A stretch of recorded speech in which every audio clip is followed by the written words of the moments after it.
আজকে মঙ্গলবার। আজকে আমাদের কি কি রান্না হয়েছে দেখি চলো দুপুরে খাওয়ার জন্য। ফার্স্টে রয়েছে সাদা ভাত, তারপরে অনেক কিছু আছে আজকে। এটা হচ্ছে কুমড়ো সেদ্ধ, এটা হচ্ছে বেগুন পোড়া, এটা হচ্ছে ছোলার শাক, এই যে ছোলার শাক বেগুন দিয়ে,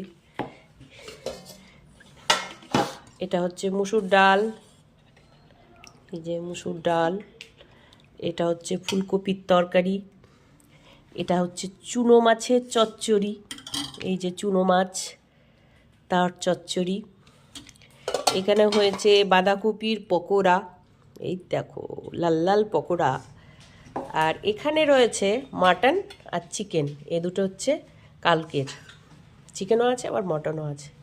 তো এখন আমরা খেয়ে নেবো। টাটা, খুব ভালো থেকো সবাই।